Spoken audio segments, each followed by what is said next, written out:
Hi സുഹൃത്തുക്കളെ, എന്തൊക്കെയുണ്ട് എല്ലാവരുടെയും വിശേഷം? സുഖമല്ല. ഇന്ന് ഞാൻ വന്നത് എൻ്റെ ജീവിതത്തിൽ കഴിഞ്ഞ 2 ആഴ്ച മുന്നേ നടന്ന ഒരു ദാരുണമായ സംഭവം. എൻ്റെ ഭാര്യയുടെ ഉപ്പ ഈ ലോകത്തോട് വിട പറഞ്ഞു. 27 വർഷം പ്രവാസിയായ അദ്ദേഹത്തിൻ്റെ ലീവ് തീർന്ന് വിദേശത്തേക്ക് പോകാനിരിക്കുകയായിരുന്നു. ആ സമയത്ത് ഒരാഴ്ച മാത്രം ബാക്കിയാകുന്ന നിൽക്കുമ്പോഴാണ് രാവിലെ ഒരു ഞായറാഴ്ച രാവിലെ ഞാൻ എൻ്റെ വൈഫ് ഹൗസിൽ പോയി ചായയൊക്കെ കുടിച്ച് ഒരുപാട് കാര്യങ്ങൾ, ഒരു പ്രവാസിയുടെ ബുദ്ധിമുട്ടുകളും വിഷമങ്ങളും അദ്ദേഹം അനുഭവിച്ച ത്യാഗങ്ങളും ഒക്കെ മണിക്കൂറുകൾക്ക് മുന്നേ, മരിക്കുന്നതിന് മണിക്കൂറുകൾക്ക് മുന്നേ ഞാനുമായി ഷെയർ വയ്ക്കാൻ, അതിൽ നിന്ന് എനിക്ക് യാഥാർത്ഥ്യത്തിലായ ചില കാര്യങ്ങൾ എൻ്റെ പ്രവാസി സുഹൃത്തുക്കളോട് എനിക്കൊന്ന് ഷെയർ ചെയ്യണമെന്ന് തോന്നി. അതുകൊണ്ടാണ് ഞാനിപ്പോൾ ഈ വീഡിയോയിൽ വന്നിട്ടുള്ളത്. എന്തെന്ന് വെച്ചാൽ 26 വർഷം പ്രവാസിയായിട്ട് നാട്ടിൽ ചിലപ്പോൾ 1-2 കൊല്ലം തികച്ച് നിൽക്കാൻ അദ്ദേഹത്തിന് സാധിച്ചിട്ടില്ല. 18ാമത്തെ വയസ്സിൽ തന്നെ ഗൾഫിൽ പോയി അവിടെ ഒരു വിദേശിയുടെ ഹോട്ടലിലെ കാര്യങ്ങളായി അതിൻ്റെ വലിയ മുദീറായിട്ടാണ് ഇപ്പോൾ അദ്ദേഹം അവിടെ വർക്ക് ചെയ്യുന്നത്. ഈ ജൂണോടുകൂടി 2025 ജൂണോടുകൂടി പ്രവാസം അവസാനിപ്പിച്ച് നാട്ടിലേക്ക് തിരിച്ചു വരാനിരിക്കുകയായിരുന്നു.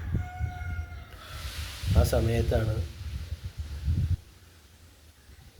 ലീവ് തീർന്നു പോകുന്ന സമയത്തിൻ്റെ ആഴ്ചകൾക്ക് മുന്നേ അദ്ദേഹം നമ്മോട് വിട പറഞ്ഞു. അദ്ദേഹം അന്ന് മരിക്കുന്നതിന് മണിക്കൂറുകൾക്ക് മുന്നേ എന്നോട് പറഞ്ഞ ചില കാര്യങ്ങൾ യാഥാർത്ഥ്യങ്ങളിലേക്ക് ഞാനൊന്ന് ഒന്ന് കണ്ണോടിച്ചു നോക്കാം.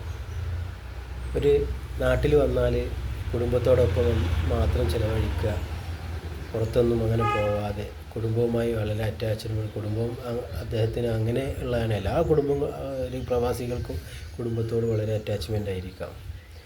പക്ഷെ അദ്ദേഹം അങ്ങനെ തന്നെ ആയിരുന്നു. നമുക്കറിയാം, ഗൾഫിലൊക്കെ പോയിട്ട് ജോലി ചെയ്യുന്ന ഒരുപാട്, ഞാൻ പ്രവാസിയൊന്നുമല്ല, ഗൾഫിലൊക്കെ പോയി ജോലി ചെയ്യുന്ന ആളുകളുടെ അവസ്ഥ, എൻ്റെ ഉപ്പയും പ്രവാസിയാണ്. ഒരുപാട് കഷ്ടപ്പാടുകളും ത്യാഗങ്ങളും സഹിച്ച് തൻ്റെ കുടുംബത്തിന് വേണ്ടിയാണ് അവരൊക്കെ ജീവിക്കുന്നത്. തൻ്റെ എല്ലാ ആഗ്രഹങ്ങളും സന്തോഷങ്ങളും വിഷമങ്ങളും ഒക്കെ ഉള്ളിലൊതുക്കി തൻ്റെ കുടുംബം രക്ഷപ്പെടണം, തൻ്റെ കുടുംബത്തിന് വേണ്ടി മാത്രമാണ്. പക്ഷേ അവിടെയൊക്കെ നമ്മൾ മറന്നു പോകുന്ന ഒരു കാര്യമുണ്ട്, തനിക്ക് വേണ്ടി.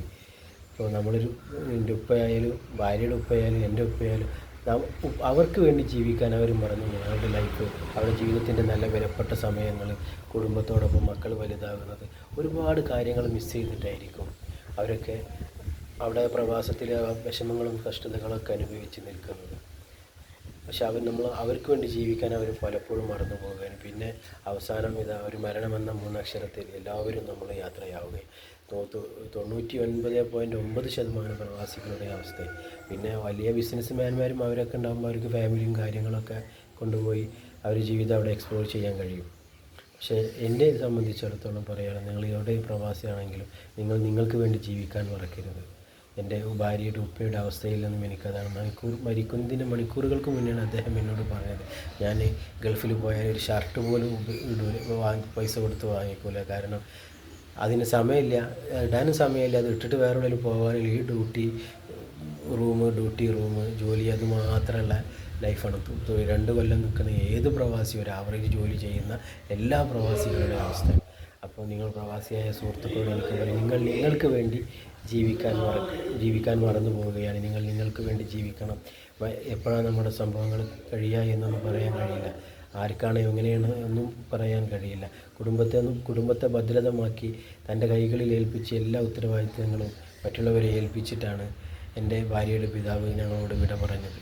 വളരെ വിഷമത്തോടെ അദ്ദേഹത്തിന് വേണ്ടി നിങ്ങളെല്ലാവരും പ്രാർത്ഥനകളിൽ ഉൾപ്പെടുത്തുക. ഇത്രയും പറഞ്ഞുകൊണ്ട് ഞാൻ എൻ്റെ വാക്കുകൾ അവസാനിപ്പിക്കുന്നു. നിങ്ങൾക്ക് നന്ദി, നമസ്കാരം.